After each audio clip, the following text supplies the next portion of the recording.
माननीय मुख्यमंत्री जी का स्वागत करता हूं। मैं स्वागत करना चाहता हूं अपने दोनों माननीय उप मुख्यमंत्री, वित्त मंत्री जी का, कृषि मंत्री जी, जल शक्ति मंत्री जी, औद्योगिक विकास मंत्री जी और हमारे मुख्य सचिव साहब और हमारे स्टेट ट्रांसफॉर्मेशन कमीशन के सीईओ साहब का।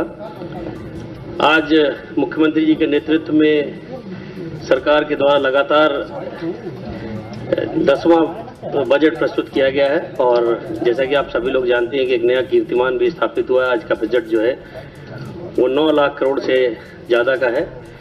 तो इसके और क्या विशेषताएं हैं, इस पर प्रकाश डालने के लिए मैं माननीय मुख्यमंत्री जी को आमंत्रित करना चाहता हूं। मित्रों, मैं आज की इस विशेष मीडिया ब्रीफिंग में आप सभी का मैं स्वागत करता हूं।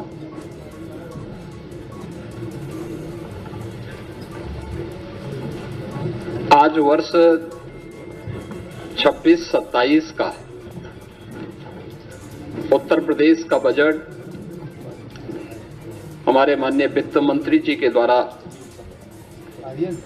सदन में प्रस्तुत किया गया है।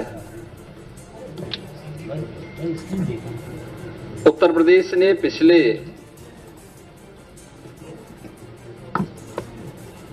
9 वर्ष के दौरान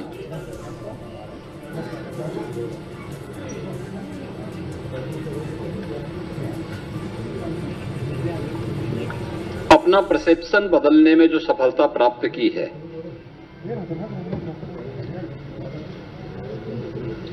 पॉलिसी पैरालिसिस से उभर करके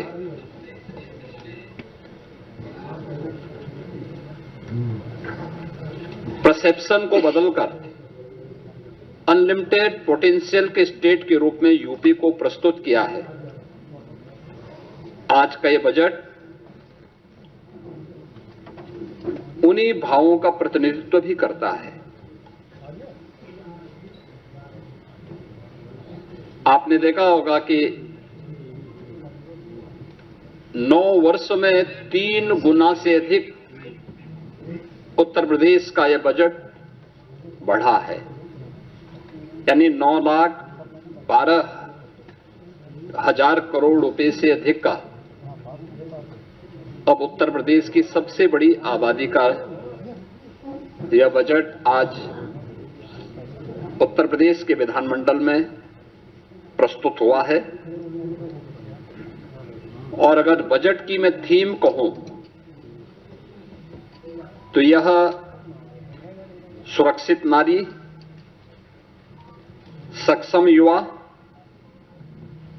खुशहाल किसान और रात को काम, तकनीकी निवेश से समृद्ध होता उत्तर प्रदेश के लिए समर्पित यह बजट 9 वर्ष के नवनिर्माण की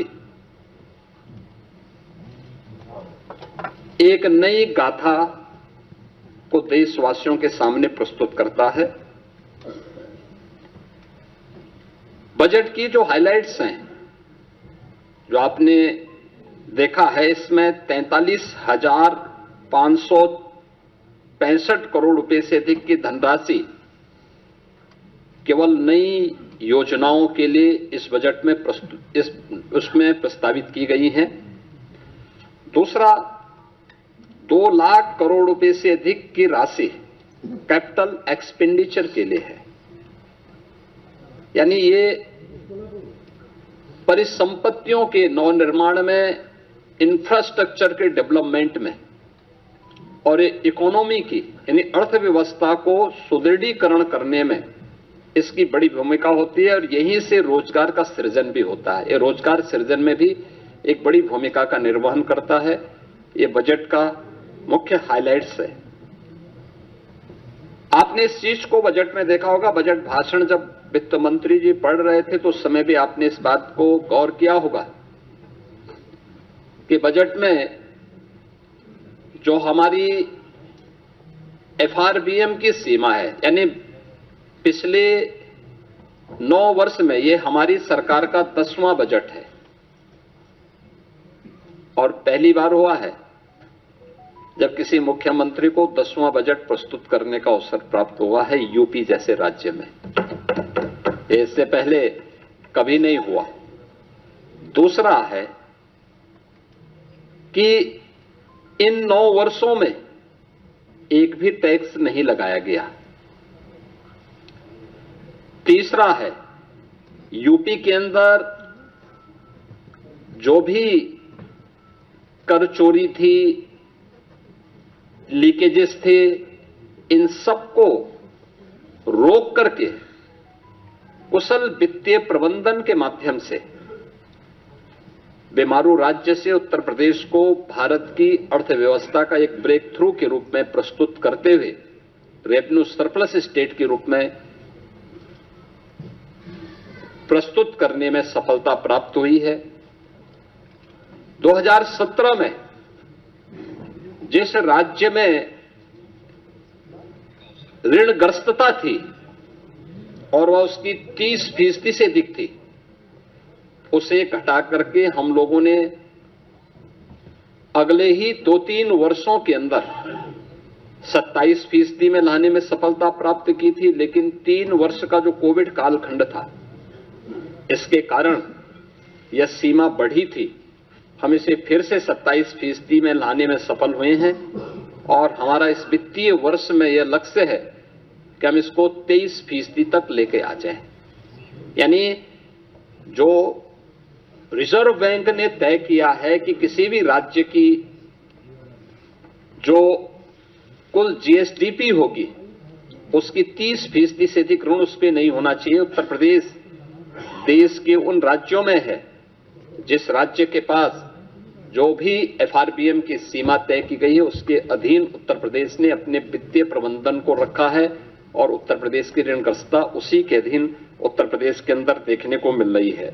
यह हमारा कुशल वित्तीय अनुशासन भी है। बिना अतिरिक्त टैक्स लगाए हुए उत्तर प्रदेश के अंदर वेलफेयर की स्कीम को, इंफ्रास्ट्रक्चर की स्कीम को और प्रत्येक सेक्टर में नई ऊंचाइयों को प्राप्त करते हुए विकास के नित नए सोपान को स्थापित करते हुए आज उत्तर प्रदेश जिस दिशा में आगे बढ़ा है, अपनी अर्थव्यवस्था को मजबूत किया है, उसके बल पर उत्तर प्रदेश आज देश की टॉप 3 इकोनॉमी में एक है। देश की जो टॉप 3 इकोनॉमी है उनमें से उत्तर प्रदेश की एक है।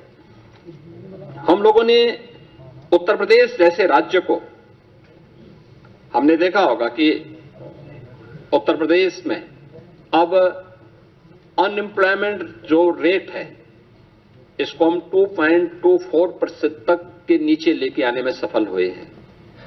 यह स्थिति 2017 के पहले यह लगभग 17 से 19% तक था। आज इसको हम नीचे करने में सफल हुए हैं।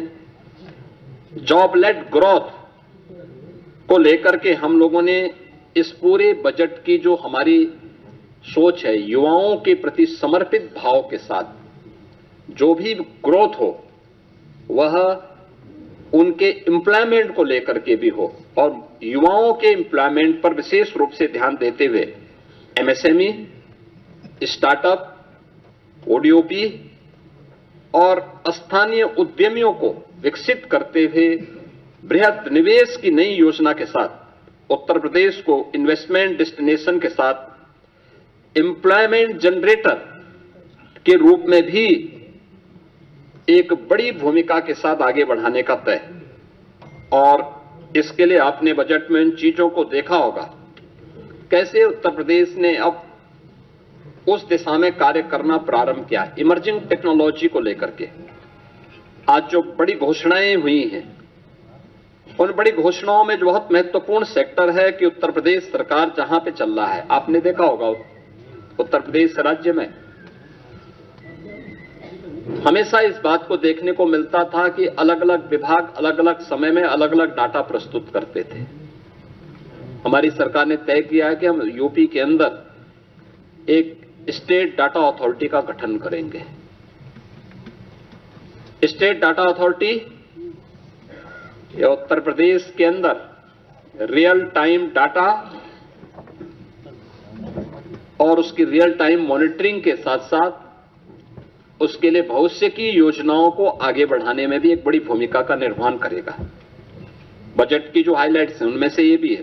दूसरा, इमर्जिंग टेक्नोलॉजी के लिए आर्टिफिशियल इंटेलिजेंस या अन्य सेक्टर में कार्य करने के लिए डाटा सेंटर क्लस्टर की स्थापना, यह भी बजट में इसका प्रावधान, इसके लिए भी धनराशि की व्यवस्था की गई है। मेडटेक और डीपटेक के लिए EI मिशन की घोषणा, यह भी इस बजट के अंदर है, जिससे युवाओं के लिए स्किल युवा को अधिक से अधिक जॉब हम उपलब्ध करवा सकें। इसके लिए उनकी स्किलिंग की प्लानिंग भी इस बजट में, उसका महिला उद्यमी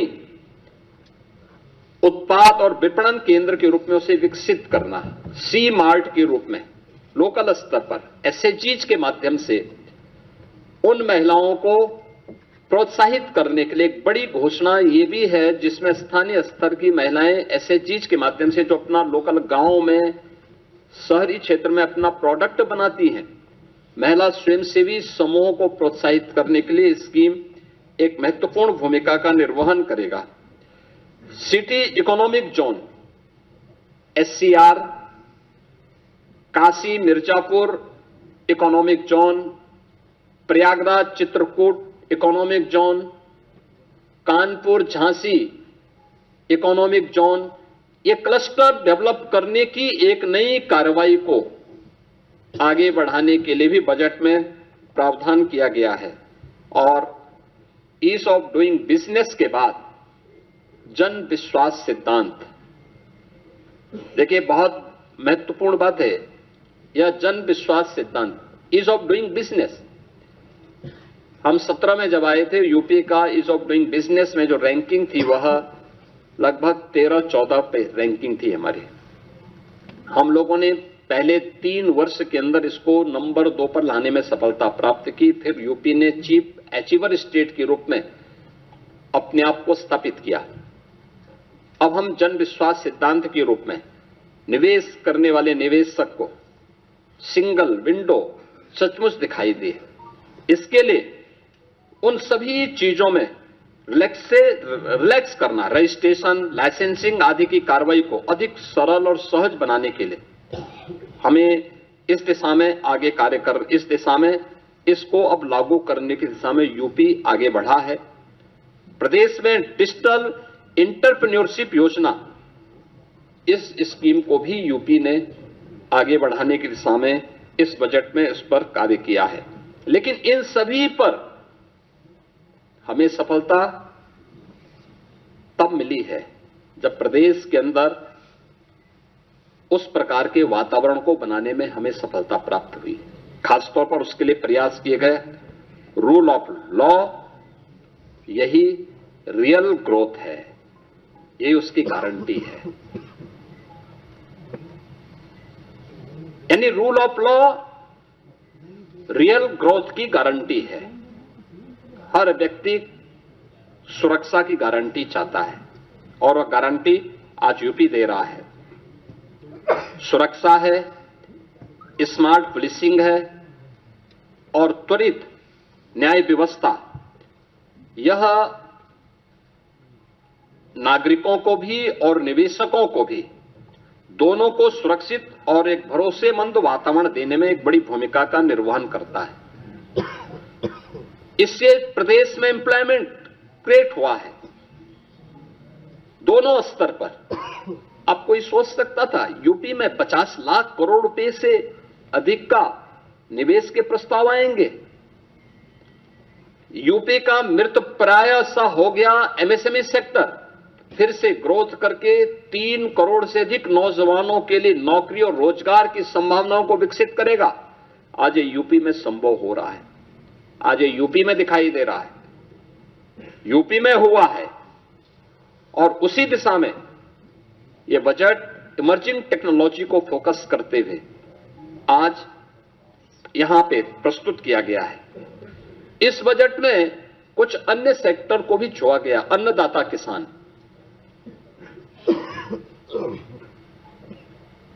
अन्नदाता किसान भारत जैसे कृषि प्रधान देश की अर्थव्यवस्था और उसके विकास की धुरी है। हमारा यह मानना है कि अन्नदाता किसान, यह अन्नदाता केवल लाभार्थी नहीं है, यह विकास का भागीदार है। अब अन्नदाता से उसे उद्यमी बनाने की दिशा में नए प्रयास क्या हो सकते हैं, इस दिशा में एक नए प्रयास, इस विकास की यात्रा में प्रदेश का अन्नदाता भी सक्रिय साझेदार बने, इस दिशा से कृषि को इनकम बेस्ड और वैल्यू एडिशन मॉडल के रूप में प्रस्तुत करने के लिए इस बजट में उसका प्रावधान किया गया है। इसके अलावा कृषि विभाग में डीजल पंप सेट को, जो भी प्रदेश के अंदर आपने देखा होगा, हम लोगों ने सिंचाई की क्षमता का विस्तार किया है।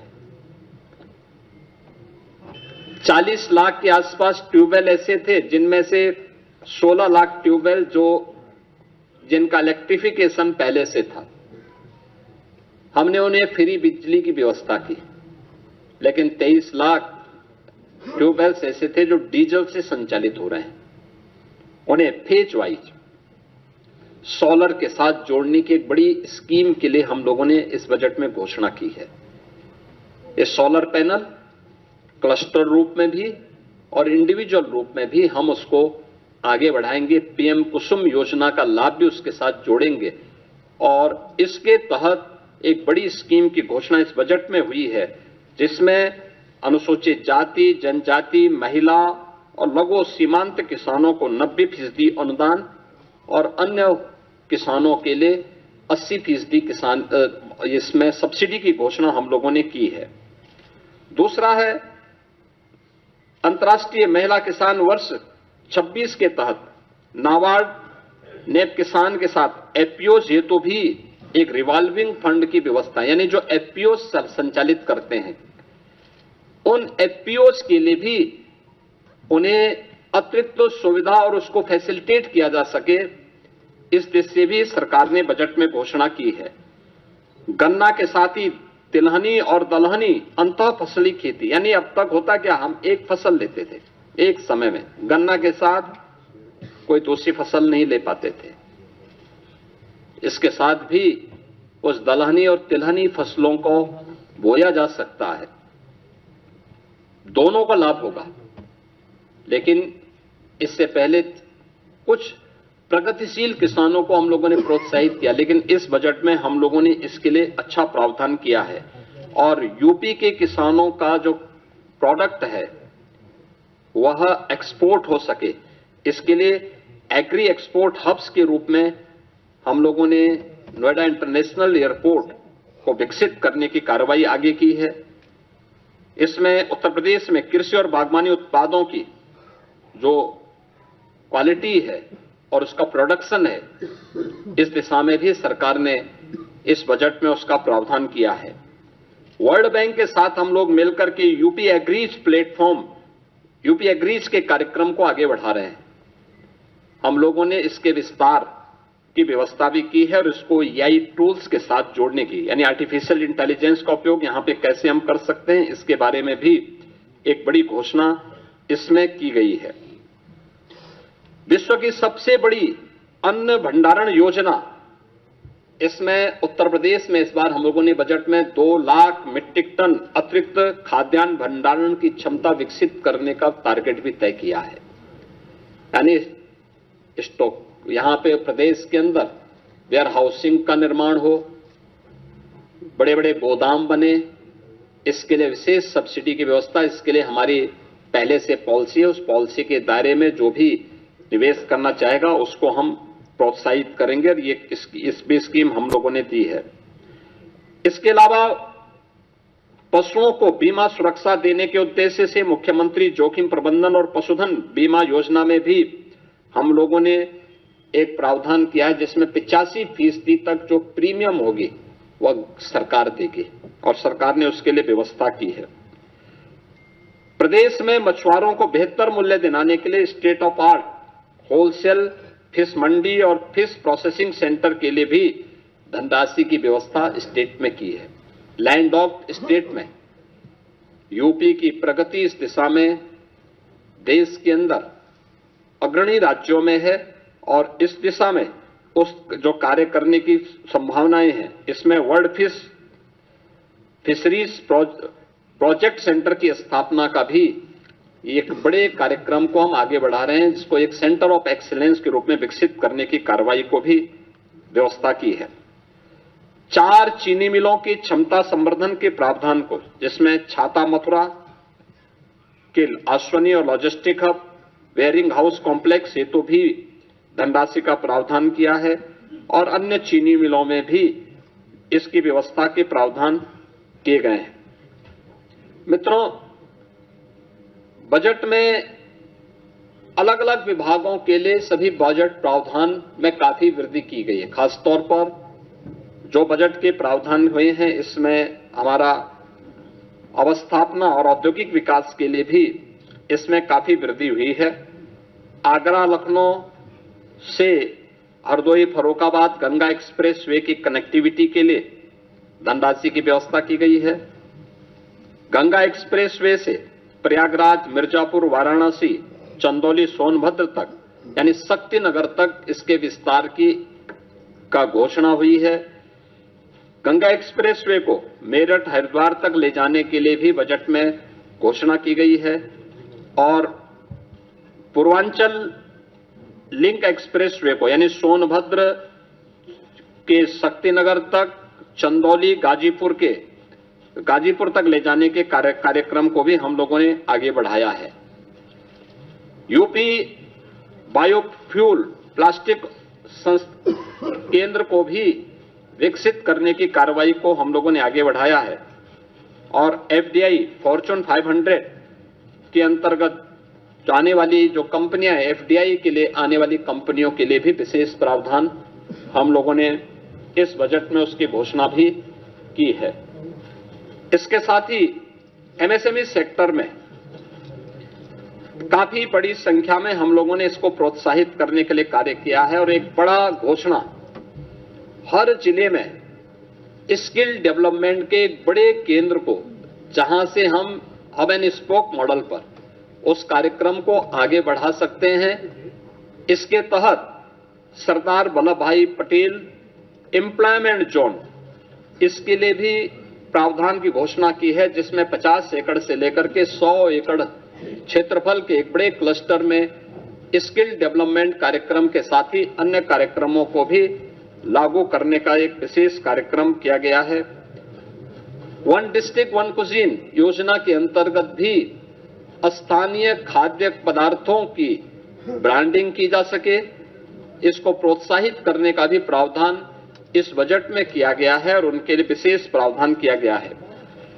उत्तर प्रदेश के युवाओं के लिए, उन्हें डिजिटली सक्षम बनाने के लिए हम लोगों ने स्वामी विवेकानंद युवा सशक्तिकरण योजना के अंतर्गत जो चालू वर्ष में उनके लिए टैबलेट या स्मार्टफोन वितरण के कार्यक्रम के लिए धनराशि की व्यवस्था भी इस बजट में की है और इसके साथ ही एमएसएमई सेक्टर में खासतौर पर जो पुराने कंबल कारखाने थे, उन कंबल कारखानों को आधुनिकीकरण करने की दिशा में, क्योंकि हर वर्ष हम लोगों को, गरीबों को कंबल वितरण करने के लिए अतिरिक्त प्रावधान करने पड़ते हैं, उसके लिए भी हम लोगों ने इस बजट में इसका प्रस्ताव किया है। आईटी एंड इलेक्ट्रॉनिक्स सेक्टर के लिए विशेष, जिसमें उत्तर प्रदेश एआई मिशन की व्यवस्था, AI centre of excellence, India AI data labs की स्थापना, साइबर फ्रॉड को रोकने के लिए साइबर सिक्योरिटी ऑपरेशन सेंटर की स्थापना का भी विशेष प्रावधान इस बजट में हम लोगों ने यहां पर किया है। और जो मैंने पहले भी कहा है कि जो डाटा सेंटर की मांग को देखते हुए इसमें काफी बड़े विस्तार को आगे हमने इसका विस्तार किया है। प्रदेश में कई डाटा सेंटर की वर्तमान में स्थापना हो रही है, लेकिन इनका डाटा सेंटर क्लस्टर की स्थापना हो जो एआई के लिए आवश्यक है, उस दिशा में आज सरकार ने इसकी भी घोषणा की और उसके लिए बजट की घोषणा की है और डाटा सेंटर क्लस्टर की इस नई योजना से भी हम लोग कार्यक्रम को आगे बढ़ा रहे हैं। उत्तर प्रदेश ने शिक्षा के क्षेत्र में कुछ मॉडल दिए थे, खासतौर पर ऑपरेशन कायाकल्प हो या फिर उन बच्चों के लिए जो निराश्रित थे या निर्माण श्रमिकों के बच्चे थे, उनके लिए अटल आवासीय विद्यालय के मॉडल दिए थे। अटल आवासीय विद्यालय के इंफ्रास्ट्रक्चर को ध्यान में रखते हुए उसी तर्ज पर बेसिक शिक्षा परिषद में हम लोगों ने व्यवस्था की है कि सीएम कंपोजिट विद्यालय की स्थापना, यह हर जनपद में 2-2 विद्यालयों के लिए हम लोगों ने धनराशि का प्रावधान भी इस बजट में सभी 75 जनपदों के लिए किया है। इसके अलावा प्रदेश के अंदर कस्तूरबा गांधी विद्यालयों, अभी बहुत कुछ हमारे विकासखंड ऐसे थे जहां पे कस्तूरबा गांधी विद्यालय नहीं थे या कस्तूरबा गांधी विद्यालय की मांग हो रही थी, वहां पे उनके विस्तार के कार्यक्रम को हम लोगों ने एक व्यवस्था की है। और प्रदेश के जो हमारे प्रसिद्ध स्कूल हैं, माध्यमिक स्कूल हैं, इसके अलावा उच्च शिक्षण संस्थानों के लिए भी, उनके शिक्षणोत्तर कर्मचारियों के लिए भी, वहां पे जो मानदेय पे शिक्षक हैं, इनके लिए भी हम लोगों ने कैशलेस यानी आयुष्मान भारत की तर्ज पर कैशलेस उपचार की व्यवस्था के लिए धनराशि की व्यवस्था भी इसमें की है। सभी प्रकार के शिक्षकों को इसके साथ हम लोगों ने जोड़ा हुआ है, ये सभी चीजें की हैं। आर्टिफिशियल इंटेलिजेंस का उपयोग माध्यमिक स्तर से ही हम करना प्रारंभ करेंगे, इसके लिए धनराशि की व्यवस्था की है। बालिकाओं के लिए निःशुल्क सैनिटरी नैपकिन की व्यवस्था के लिए भी धनराशि की व्यवस्था की गई है और ड्रीम स्किल लैब क्लस्टर के लिए भी धनराशि की व्यवस्था इस बजट में की गई है। इसके अलावा प्रदेश के अंदर अन्य उसमें हमारे जितने भी यानी टेक्निकल एजुकेशन में प्रदेश सरकार ने शिक्षा, कौशल, तकनीकी और उसके सशक्त त्रिकोण के लिए EI, digital technology, defence manufacturing, semiconductor, data centre, data science जैसे उभरते क्षेत्रों में भी हम लोगों ने इसको और अधिक प्रतिस्पर्धी बनाने की दिशा में इसको भी, इसका प्रावधान भी इस बजट में हम लोगों ने टेक्निकल एजुकेशन की दिशा से प्रारंभ किया है। उत्तर प्रदेश सरकार स्टेम यानी science, technology, engineering and maths, इसको बढ़ावा देने के लिए प्रदेश सरकार ने स्टेम EI मिशन, राजकीय पॉलिटेक्निक संस्थान और टेक्निकल इंस्टीट्यूशन के साथ हम इसको जोड़ने के एक बड़े कार्यक्रम के साथ आगे बढ़े हैं, जिसमें EI enabled lab, skill development के साथ इसको जोड़ने का कार्यक्रम और EI से जुड़ी हुई जो सामग्री है वह स्थानीय भाषा में यानी हिंदी में भी उपलब्ध हो सके, इसके लिए कार्य हो रहा है। इसके साथ ही इस दिशा में नॉलेज पार्टनर के रूप डीप टेक के लिए प्रदेश के अंदर IIT कानपुर, IIT BHU और अन्य संस्थानों को भी हम लोगों ने इसके साथ जोड़ने के एक बड़े कार्यक्रम के लिए भी धनराशि की व्यवस्था यहां पर हम लोगों ने इस बजट में इसकी घोषणा की है। प्रदेश में महिलाओं की सुरक्षा, उनके स्वावलंबन और उनके सम्मान से जुड़ी हुई कार्यक्रम को भी हम लोगों ने E-क्यूब के रूप में एम्प्लॉयमेंट, एंटरप्राइज और एक्सीलेंस की यात्रा को जोड़ते हुए पिछले 9 वर्ष में महिला श्रम बल उत्तर प्रदेश के अंदर 13% से बढ़कर के 36% हुआ है। इसको और अधिक बढ़ाने की दिशा में उत्तर प्रदेश सरकार ने एक विशेष महिला उद्यमी उत्पाद विपणन योजना, इसके लिए धनराशि की व्यवस्था की है, जो अभी यूनियन बजट में C-मार्ट की तर्ज पर कार्य करेगा।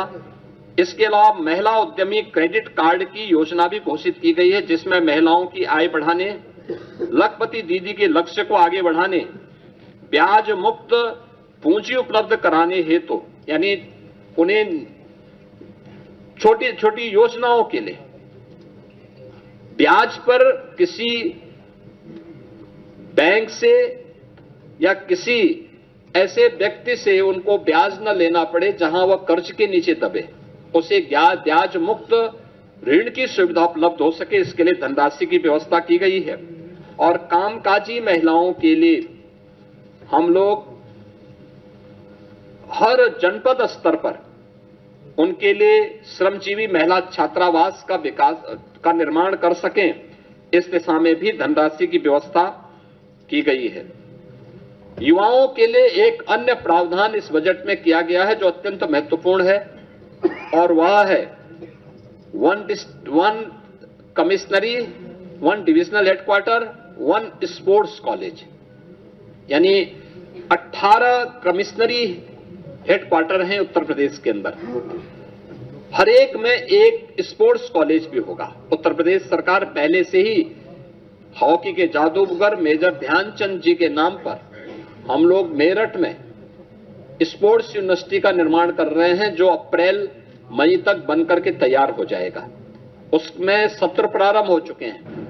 अब उत्तर प्रदेश ने 2030 के अहमदाबाद कॉमनवेल्थ गेम्स और 2036 के ओलंपिक की भारत की प्रस्तावित दावेदारी को ध्यान में रखते हुए उत्तर प्रदेश का युवा अच्छी संख्या में इन आयोजनों में भागीदार बन सके, इसके लिए 18 कमिश्नरी हेडक्वार्टर पर यानी डिविजनल हेडक्वार्टर पर हम लोग एक स्पोर्ट्स कॉलेज की स्थापना करने के साथ ही उन्हें एक स्पेसिफिक स्पोर्ट्स के लिए सेंटर ऑफ एक्सीलेंस के रूप में विकसित करने की दिशा में भी कार्य कर रहे हैं। इसके लिए हम लोगों ने धनराशि की व्यवस्था इस बजट में भी इसकी व्यवस्था की है। बाकी अन्य धनराशि की व्यवस्था हर ग्राम पंचायत स्तर पर ओपन जिम के निर्माण के लिए उसकी प्राथमिकता के साथ जोड़ा है। वहां पर अन्य कार्यक्रमों को भी विकसित करने के लिए खेल के मैदान का हो, मिनी स्टेडियम का हो, स्टेडियम के निर्माण का हो, खेलो इंडिया कार्यक्रम के अंतर्गत भी इन्हें विकसित करने की दिशा में भारत सरकार के साथ मिलकर के हम लोग इन कार्यक्रमों को आगे बढ़ाने का कार्यक्रम स्पोर्ट्स के माध्यम से कर रहे हैं। प्रदेश के अंदर पर्यटन सुविधाओं के विकास के लिए उत्तर प्रदेश ने एक लंबी छलांग लगाई है।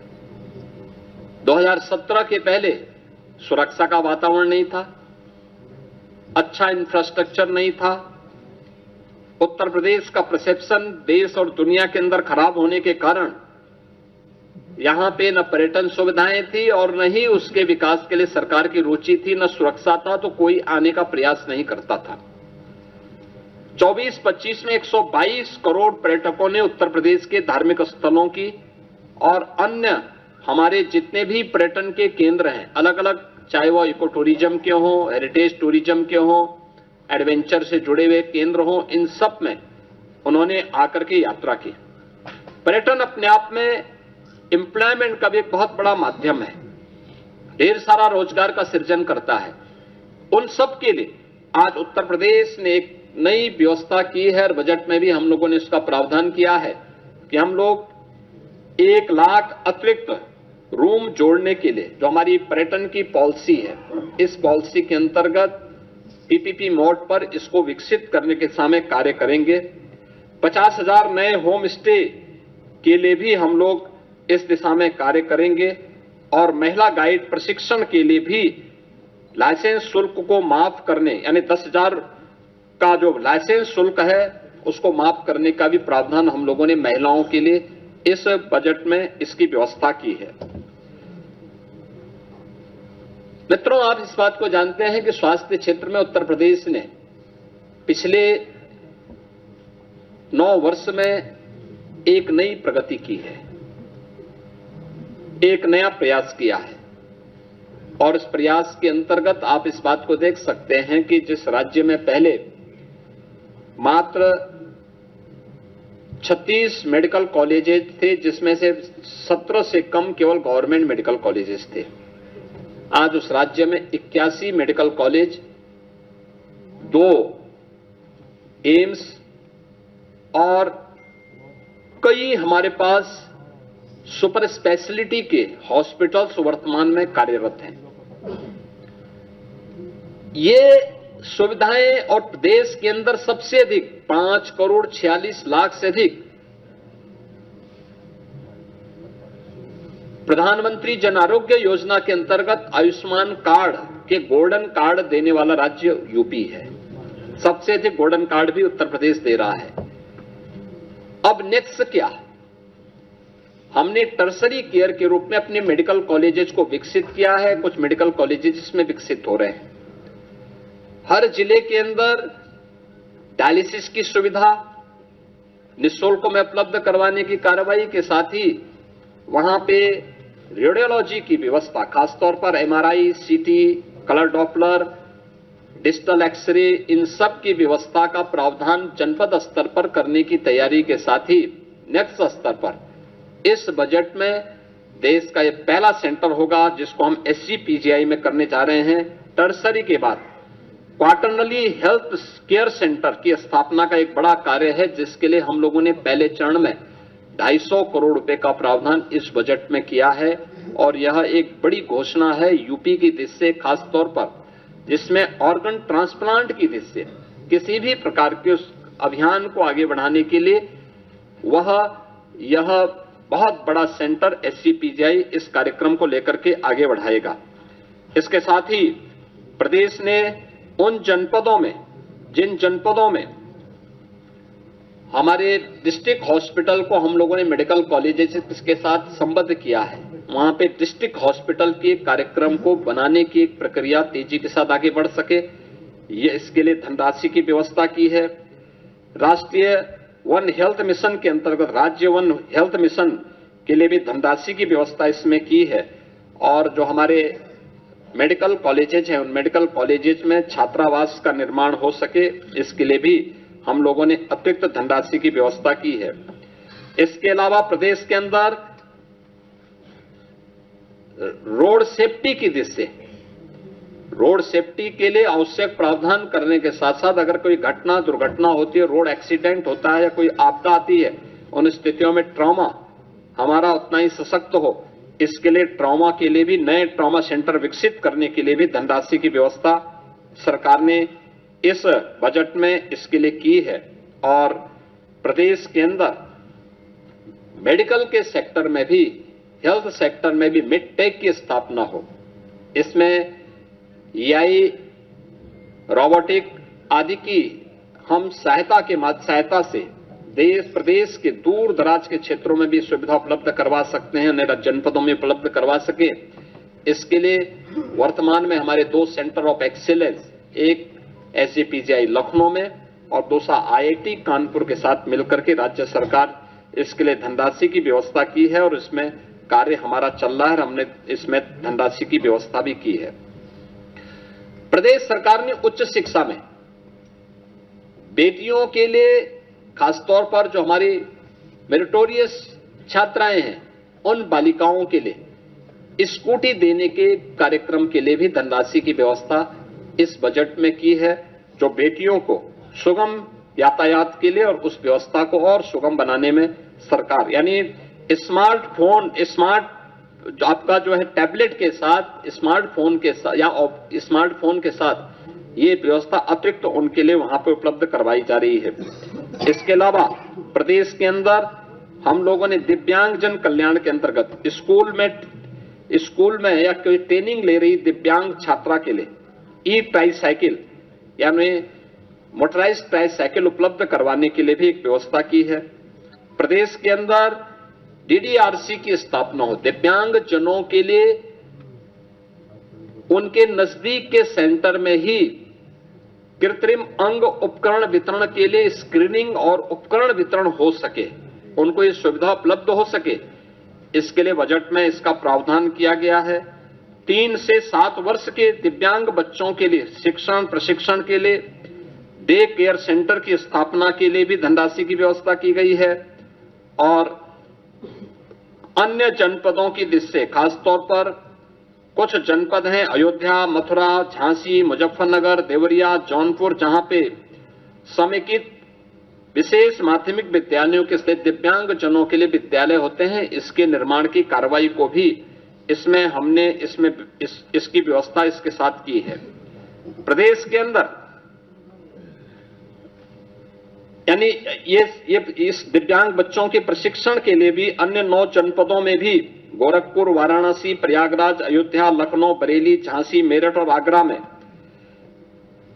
ये यहां पे विशेष जो दिव्यांगजन बच्चे 3 वर्ष से लेकर 7 वर्ष तक के बच्चे, उनके प्रशिक्षण और उनके शिक्षण के लिए विशेष एक प्रावधान इसमें भी किया गया है। इसमें प्रदेश ने यह भी एक नए कार्यक्रम को आगे बढ़ाने का कार्य किया है। मित्रों, जो मैंने पहले भी कहा, आज का ये बजट एक विकसित भारत की आदरणीय प्रधानमंत्री जी की उन संकल्पनाओं को समर्पित है जो 2047 के लक्ष्य को प्राप्त करने की दिशा में तेजी के साथ अग्रसर हो रहा है। और पिछले 9 वर्ष के सभी उससे पहले की उस जड़ता को, जिसने प्रदेश के अंदर बॉटल नेक्स को समाप्त करते हुए, अपने बीमारू स्टेटस को समाप्त करते हुए, दूर करते हुए, आज भारत की इकोनॉमी के ब्रेक थ्रू के रूप में उत्तर प्रदेश को हम विकसित करने की दिशा में आगे बढ़े हैं। अब उत्तर प्रदेश बीमारू राज्य नहीं है। अब उत्तर प्रदेश भारत की इकोनॉमी का एक ग्रोथ इंजन बनकर के उभरा है। भारत की इकोनॉमी के ग्रोथ इंजन के रूप में यह आगे बढ़ रहा है। और मेरा मानना है कि उत्तर प्रदेश का आज वित्त मंत्री जी के द्वारा विधानसभा में प्रस्तुत बजट, यह उत्तर प्रदेश के अंदर जन आकांक्षाओं को पूरा करने, जन कल्याण, रोजगार सृजन, निवेश के विस्तार, महिलाओं के सम्मान और उनके सशक्तिकरण की दिशा में, युवाओं के लिए अधिक से अधिक रोजगार सृजन की दिशा में प्रदेश को आगे बढ़ाने और 2029-30 में यूपी को $1 ट्रिलियन की इकोनॉमी के रूप में प्रस्तुत करते हुए एक विकसित भारत के विकसित उत्तर प्रदेश के रूप में आगे बढ़ाने की दिशा में एक मील का पत्थर साबित होगा। इस दिशा में आज यह बजट यहां पे प्रस्तुत किया गया है। मैं बजट प्रस्तुत करने के लिए वित्त मंत्री जी को, अपर मुख्य सचिव वित्त और उनकी पूरी टीम को हृदय से बधाई देता हूं। अपने सभी दोनों वरिष्ठ सहयोगियों, उप मुख्यमंत्री श्री केशव प्रसाद मौर्य जी को, श्री ब्रजेश पाठक जी को, मंत्रिमंडल के अपने सभी सहयोगियों को और सभी उन अधिकारियों को भी धन्यवाद दूंगा जिन्होंने मेहनत से उत्तर प्रदेश के 2026-27 के इस बजट को बनाने और अपना सकारात्मक योगदान से उत्तर प्रदेश के इस परसेप्शन को बदलने में उन्होंने एक नई उस भूमिका को प्रस्तुत किया है कि सिस्टम वही है लेकिन लीडरशिप बदलती है, कैसे चेंज आता है, वह चेंज आज यहां पर इस बजट के माध्यम से देखने को मिल रहा है। अब उत्तर प्रदेश 9,12,000 करोड़ रुपए के अपने इस बजट को प्रस्तुत करते हुए गौरवान्वित महसूस कर रहा है। मैं इसके लिए पूरे प्रदेशवासियों को हृदय से बधाई देता हूं, अपनी मंगल में शुभकामनाएं देता हूं और वित्त मंत्री जी और उनकी पूरी टीम को इस दूरदर्शी जन आकांक्षाओं की पूर्ति करने वाले युवा, महिला, अन्नदाता और गरीब को ध्यान में रख करके बनाए जाने वाले इस बजट के लिए बहुत बहुत बधाई देता हूं, अपनी मंगल में शुभकामनाएं देता हूं। धन्यवाद। मुख्यमंत्री जी उत्तर प्रदेश में हेलो हर वर्ष लाखों लोगों की मौत होती है। हालांकि आप अपनी झोली खोल देते हैं, लेकिन क्या बजट में ऐसा कोई प्रावधान होना चाहिए ताकि तकरीबन 20,000 या 10,000 करोड़ रुपए उन असाध्य रोगों के इलाज के लिए खर्च किए जाए? हालांकि मेडिकल का बजट आपने बढ़ाया। देखिए, पहले से व्यवस्था है, पहले से है। मैंने कहा ना कि उत्तर प्रदेश में बल्कि देश में स्वास्थ्य के लिए जो पहले व्यवस्था थी, 2019 में प्रधानमंत्री जी ने देशवासियों को प्रधानमंत्री जन आरोग्य योजना के अंतर्गत जोड़ने का काम किया था। 50 करोड़ लोग पूरे देश के अंदर जुड़े थे और उत्तर प्रदेश के अंदर भी एक बड़ी आबादी आयुष्मान भारत के साथ जुड़ी थी। इसके साथ ही उत्तर प्रदेश में जो लोग उससे वंचित थे लेकिन जरूरतमंद थे, उनको हम लोगों ने मुख्यमंत्री जन आरोग्य योजना के माध्यम से जोड़ा। मुख्यमंत्री राहत कोष से भी हम उनको पैसा उपलब्ध करवाते हैं जो अन्य जरूरतमंद हैं, जो उससे कवर नहीं हो पा रहे हैं। इसके साथ ही उत्तर प्रदेश के अंदर स्वास्थ्य सेवाओं के विस्तार ने, ये स्वास्थ्य सेवाएं फ्री में स्वास्थ्य की सुविधा उपलब्ध करवाती हैं। हमारे पीएचसी, सीएचसी, डिस्ट्रिक्ट हॉस्पिटल हर सप्ताह स्क्रीनिंग करने के लिए और उपचार के लिए मुख्यमंत्री आरोग्य मेला भी हर पीएचसी स्तर पर लगते हैं, जिसमें हमारे विशेषज्ञ चिकित्सक भी वहां उपस्थित होकर के ये सुविधा वहां उपलब्ध करवाते हैं। ये सभी उपलब्ध करवाने के साथ ही बहुत सारे सेक्टर ऐसे हैं जिसपे कार्य हुआ है और उसी कार्य की दिशा में आज के इस बजट में प्रावधान किया गया है। आपने देखा होगा कि 2024 में केंद्र सरकार ने 70 वर्ष से ऊपर के प्रत्येक व्यक्ति को, चाहे वह कोई भी है, किसी भी इनकम ग्रुप का है, उसको 5 लाख रुपए सालाना स्वास्थ्य की सुविधा उपलब्ध करवाई है। उसमें कहीं कोई दिक्कत नहीं।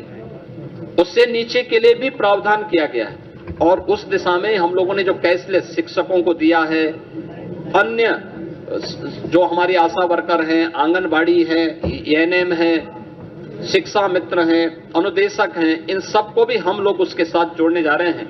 हाँ, ये सभी उसके साथ जुड़ चुकी हैं।